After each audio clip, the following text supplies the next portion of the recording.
এনে প্রস্রাব করতেছিলেন কেন? এনে প্রস্রাব করতেছিলেন কেন?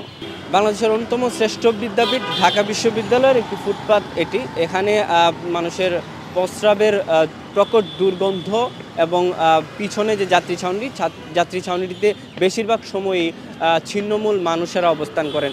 এবং আমার পাশেই দুটি নারী শিক্ষার্থীদের হল, ঢাকা বিশ্ববিদ্যালয়ের দুটি নারী শিক্ষার্থীদের হল। এখন আমরা ঢাকা বিশ্ববিদ্যালয়ের নারী শিক্ষার্থীদের কাছে জানতে চাইব যে তারা এই রাস্তাটি দিয়ে হেঁটে যাওয়ার সময় বা ঢাকা বিশ্ববিদ্যালয় প্রাঙ্গণে তাদের কি ধরনের সমস্যায় পড়তে হচ্ছে ছিন্নমূল মানুষ বা এই ফুটপাতের প্রকট দুর্গন্ধের কারণে। একটা শিক্ষা প্রতিষ্ঠানে এই ধরনের পরিবেশ থাকা তো অবশ্যই উচিত না, কারণ হচ্ছে এখান দিয়ে একটা হল আছে, এখানে নট অনলি একটা হল, দুইটা হল বলা যায়। আপনার জগন্নাথ হলটা ছেলেদের আর মেয়েদের শামসুন্নাহর হলটা, এই রাস্তাটা ক্রস করেই যাইতে হয়। আর মেইনলি ফুটপাত বলতে কি এই উঁচু অংশটাকে আমরা বুঝি, যেখানে অলরেডি দুইটা যাত্রী ছাউনি আছে, যেখানে মানে কি বলে ম্যাড পারসনসগুলো এখানে বসে থাকে। মেয়েরা অনেক হ্যারাসমেন্টের শিকার হয়, ছেলেরা হয়তো সেটা হ্যান্ডেল করতে পারে ইনস্ট্যান্ট, বাট মেয়েরা সেটা পারে না। তো মেয়েদের সেফটির জন্য এদেরকে এখানে বসানো উচিত না। আমি কখনো ফেস করি নাই, বাট আমার চোখের সামনে একদিন দেখছি একটা ছিনতাইকারী উনি হচ্ছে মেয়েদের সাথে ফাজলামো করতেছিল বা যাই হোক কিছু একটা করতেছিল, তখন মানুষজন হচ্ছে জড়ো হয়ে গেছে, একটা মবের মতো ক্রিয়েট হয়ে গেছিলো।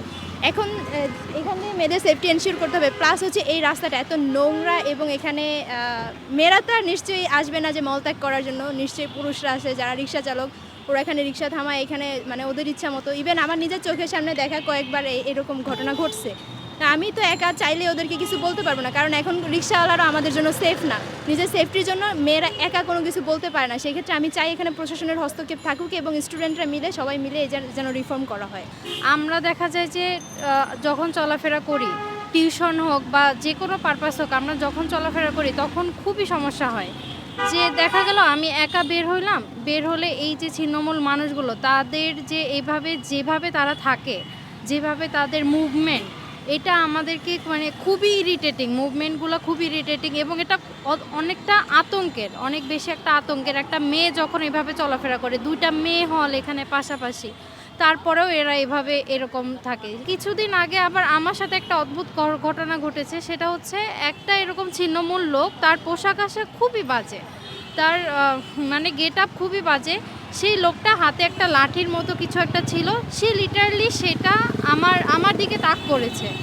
এটা আমার আশেপাশে লোকজন ছিল বলে আমি অতটা ঘাবড়ে যাইনি, কিন্তু যদি লোকজন না থাকতো জিনিসটা কতটা ভয়ানক না, একটা মেয়ের কাছে জিনিসটা তো অনেক ভয়ানক। তো আমি আশা করব এটা যেন আমাদের প্রশাসন, আমাদের বিশ্ববিদ্যালয়ের প্রশাসন যেন অনুগ্রহপূর্বক এই বিষয়টা একটু প্লিজ দেখেন।